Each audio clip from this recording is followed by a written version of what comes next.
Bob Worldbuilder a few weeks ago made a video where he got the worst D&D advice he could find and made a video responding to what his commenters gave him as the worst D&D advice they ever heard.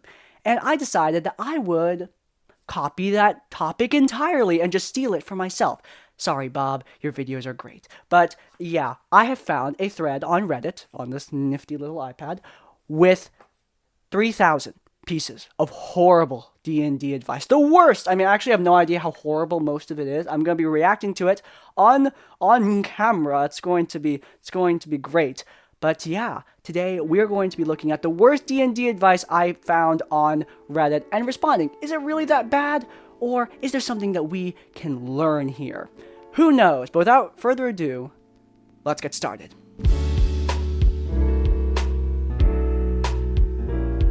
Okay, right up the top, casters will never be on the front lines, and your teammates will protect you, so you can go ahead and dump Constitution. Oh boy, so that's right at the top. So if you want to dump Constitution, go ahead and do it. I was talking to, I believe, Cammy Cat on my podcast, and she, dumps Constitution because she wants to play a glass cannon. That is her idea for a character. She wants to do that. She understands the risks, but she goes ahead and does it anyway. Great, perfectly fine. Her DM also understands that her character has less hit points, so he balances encounters so she doesn't just instantly die. Awesome! But you need to understand the consequences of dumping Constitution. The consequence being, well, sometimes you might have a severe case of death. In my first ever D&D campaign I ever ran, which was covered in a RPG horror story of my own, this doesn't involve that guy though, it involves me and a new player. She wanted to play a sorceress, and I was helping her make her character. And when she gave me her stats, I saw that she had dumped Constitution, shrugged my shoulders and said, okay, sounds good, and we moved on with our lives. We did not realize that going forward in the campaign, she would have very few hit points, and she'd gain very few hit points every level. And on top of that, she was basically incentivized to need to fix her Constitution before upping any of her other stats, so she was pretty much feeling behind all the other players throughout the entire campaign.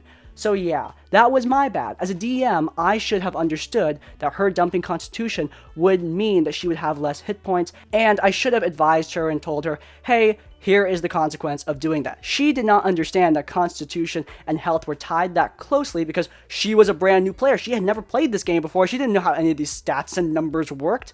But I, as a DM, I was also new, but I, as the DM, am also the leader of the group in a way, and I should have known. I should have researched, I should have looked it up, I should have realized that this may be a problem in the future, but I didn't. So, the advice here is DMs, when you're helping new players create stats, or just when you're helping players create stats in general, make sure to be aware of the consequences of their choices when they're creating stats, and try to advise players. If they know what they're doing, then great, no need to, but especially if you're dealing with new players, advice is always appreciated. If you want to really challenge your players, just kill them every once in a while. No, not good advice. Don't just kill your players. I always like player death being meaningful. Now, of course, in some more dungeon crawly games, player death is just something that happens. And you know what? In those games, go crazy. Go insane. And have a good time having a butcher block filled with players. Trouble with a PC? Just kill them. Trouble with a player? Just kill their characters until they learn to stop asking questions. That sounds like it came from an RPG horror story, but yeah, this is something that I see not typically, but the principle is something I see all the time. In order to fix problems, just induce in-game consequences. I think that this never, ever, ever works. In-game consequences do not solve real-world problems.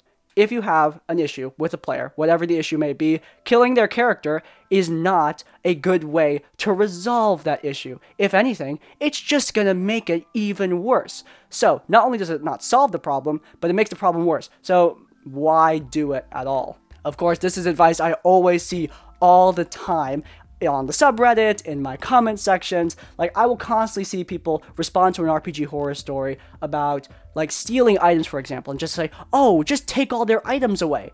That is not a good way to solve the problem. The real way to solve the problem is to go up to the player and ask them, hey man, why are you stealing all the items? Not take all their items away. If anything, that will incentivize them to steal more items in the future.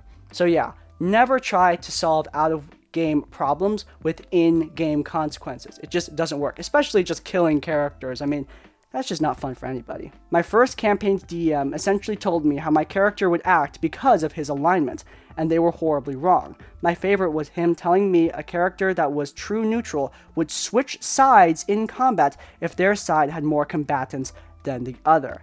I don't even know what to say to that. That is really, really bad. First and foremost, DMs should never be taking control of player characters. I think outside of mind control effects and maybe some other situations, I have debated with players like, would your character really do that? And by debated, I just mean talked about it for like 5 to 10 seconds before just moving on and making a decision. But that's happened like once in the almost 4 years I've been DMing now.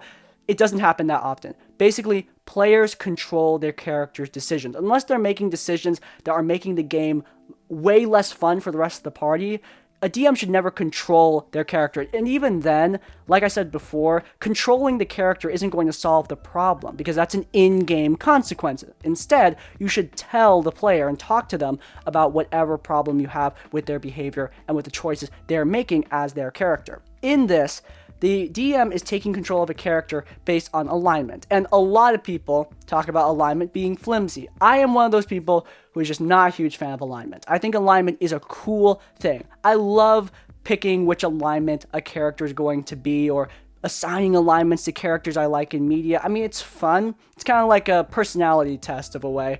But at the end of the day, alignment shouldn't dictate the actions of your character. It should be vice versa. The actions of your character dictate your alignment, especially since alignment should be very fluid. And on top of that, people don't always act within alignment. I always talk about Tywin Lannister from A Song of Ice and Fire being the perfect lawful evil character, but he's not always a lawful evil character. Not every single decision, every single conversation, every single moment of his life is lawful evil and dictated in that way.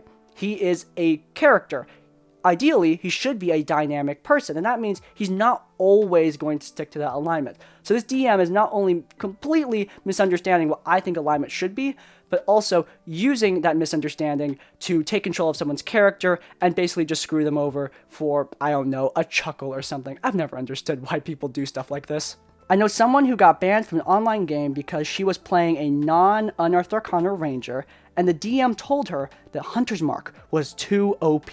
For him, her doing 2 times 1d6 plus 4 plus 1d6 per turn at level 5 was too OP.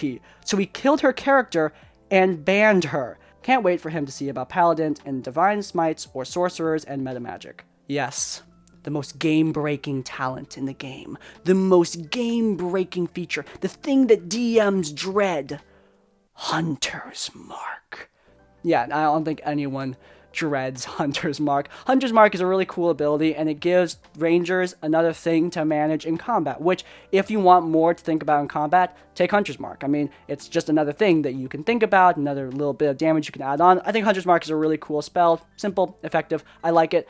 The Ranger in my party just started using Hunter's Mark, like last session. I don't know if you've been keeping up with Campaign Diary, but we've been playing for a while now, and he just learned about Hunter's Mark. He's having a great time. Also, banning somebody because you don't like their build is bad. You should, again, talk to them. And just banning someone, I mean, that is just one of the crappiest things you can do. I hope that this DM did not stay in authority for long after that, because that really, really sucks. I can't imagine losing an awesome D&D group and a game because I was doing too much damage and just instantly got banned. That's just bad.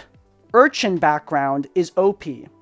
I left. I honestly never think about backgrounds when I'm build crafting a character, so that's actually really, really interesting to me. But yeah, Urchin apparently gives you the ability to basically move faster through cities, which I don't think is overpowered. I think that that's a really cool and interesting ability, so I'm assuming the DM like banned it or something, which is really lame. I think the Urchin is actually a really, really well done background with a cool talent. A lot of the backgrounds, especially the ones right in the normal player's handbook, a lot of them are kind of lame, especially with the bonuses. But I like ones like the Urchin, which I just looked up, that can enhance your role-playing and the out-of-combat, not lethality, but effectiveness of your character. Having a character who's familiar with the city, move faster through the city, I think is really, really cool, but not something that I thought would be overpowered. They might do something else that I just forgot about, but Yeah, okay. Not from an individual, but I posted a topic on Reddit about 10 months back when I started getting into D&D and got some pretty crappy advice. The topic boiled down to me being unhappy with my first game because my lawful good character was clashing with the rest of the party, mostly newish players. 75% of the responses were, kill the character off and make an evil one, or leave the group and never talk to them again. Yeah, those are bad. Bad pieces of advice. Now, I will say right up front that is a really unfortunate experience with D&D Reddit. I've had pretty good experience on DM Academy with great advice. There are definitely people on Reddit who give horrible D&D advice. There are also people on Reddit that give really good D&D advice. It's all about sorting out the good from the bad. I've had a good experience, so I hope that this didn't turn off the guy entirely from asking for advice on Reddit or Discord or social media. I think that there are really great forums and people out there that can give you some helpful tips if you have an issue in your game. I know that Reddit has really helped me when I had simple questions about like what I was doing with my D&D games. But aside from that, yes, when your character is conflicting with the rest of the party, you shouldn't just kill all the other players or just leave. I don't know what the conflict is. I don't know if the conflict is something major, like something that's threatening the friendship between the group, because in that case, that's a discussion that you need to have out of game. I think even if your character is having like a general conflict, you should maybe just have a brief talk about it out of game. Conflict, though, is generally good. I think that conflict, in a lot of ways, can create really interesting roleplay dynamics as long as it's handled well and everyone understands that this is in-game conflict, not out-of-game conflict. In Critical Role, I always use this example when Ford was threatening Caleb. Clearly, the players understood that this was part of the game, and also, while it was a cool moment, it was, well, obvious what Caleb and Nott were going to choose. I don't think it was ever an inclination for Liam and Sam to like sell out the party and leave them. Clearly, this is just a little bit of tension meant to build up to Caleb and Nott fully joining the Mighty Nine. Everyone understood that, especially the players, which is most important. Conflict can be good. Everyone just needs to understand that it is in-game conflict, not out-of-game conflict, and it needs to build up the story. In my own campaign, we had conflict recently where our paladin was fighting with the ranger over his loot obsession. The ranger really likes loot. He's a pirate, so he likes opening chests. He likes collecting items. But this whole house that they were in is filled with mimics. And eventually, it resulted in a little bit of a fist fight between the paladin and the ranger. And because the paladin is a paladin, she won very easily. But both players understood that this was an in-game bout. It didn't get any more like aggressive than that. It wasn't like the two players hated each other. It was their characters having a conflict. The first mate and the captain bickering about how to handle the excessive amount of possibly dangerous loot hidden within this area. My advice to the OP, if he is still looking for advice, a year later, is to talk to the group. Talk to them, a brief conversation. Don't make it too serious, because if this conflict isn't that bad, then it's not a big deal. But just talk to them and ask them, like, hey guys, you still okay with my character? Do you want me to change up how I'm playing him? Etc., etc. Communication is always key when solving conflict within Dungeons & Dragons. Communication out of game is especially important. Always give your player characters disruptive, crippling flaws to the point of them not functioning as a group member, and rather leave the campaign if the DM doesn't actively work on making the character care about the campaign. You know, valuing writing and role-playing so highly to the point of creating more work and less fun for the group. I feel like that is a discussion. I don't know. But more than any of these, I do feel like that one is a perfectly reasonable claim taken out of context. I do think that characters should have flaws, but I do agree with the sentiment of this commenter. In my campaign, my encounters are tuned pretty tight. Not to the point where my players need to power game, but it's to the point where my players really need to pay attention. And all of their characters, they're not built super optimized, but they are built well. Like, their stats are distributed in the right places. They take good spells, you know, they know how to do high damage, they have magic items to help them out, they know how to use said magic items, etc. If a character came into my campaign with, like, negative strength in the barbarian or negative strength in the fighter, they might have a bad time, because it's hard for me to tune encounters where there's an outlier. It's the same thing with power gamers. If a power gamer comes into my campaign with a super powerful build, it'll be hard for me to tune that encounter because there's an outlier. It's the same thing with a player coming in with a super weak character. Outliers just make balancing encounters really hard on the DM. Now, at the same time, while I am saying that, I also know that not every campaign is like my campaign. Not every campaign has tightly tuned combat. In the Dice Goblins game I joined, I came in with a gunslinger who was fairly optimized, but really, he didn't need to be. That game did not have a lock combat at all. It was mostly role-playing between the characters. And if I came into that game with a gunslinger with negative dexterity, I don't think there would have been a problem. I mean, I'll have to check up on Artificial DM on that, but I do think that if I came in with a gunslinger who, instead of being a gunslinger mobster in his prime, Crumble was instead an old man whose sight isn't quite what it used to be. He has negative dexterity because of that. I think that would have been fine. I think that actually might have been better. At the end of the day, that one-shot had very, very little combat. So having a character that wasn't super optimized would be perfectly okay. It all depends on the campaign you're running. If you're running a campaign, a one-shot, without much combat at all, mostly role-playing, all about the interactions between the characters, like the Dice Goblins game I played, then yeah, I mean, you can come in with a character with flaws and it will be perfectly okay. Just make sure your dungeon master is aware of it. I don't think crippling flaws will ruin D&D. In some campaigns, it's going to be important to make a character with a decent build. In other campaigns, it won't. Just make sure to check up with your DM and know which type of game you're playing in. But anyway, that's all the time we have. This video, I've been recording for a while. It's probably going to be a lot less time because I have to cut out all of my mistakes. So yeah, that's a lot of time. So we have to stop now because I'm going to run out of battery in my little camera over there. So if you guys enjoyed this episode of Tabletop Tavern Tips, you want to let me know, then please do leave a like.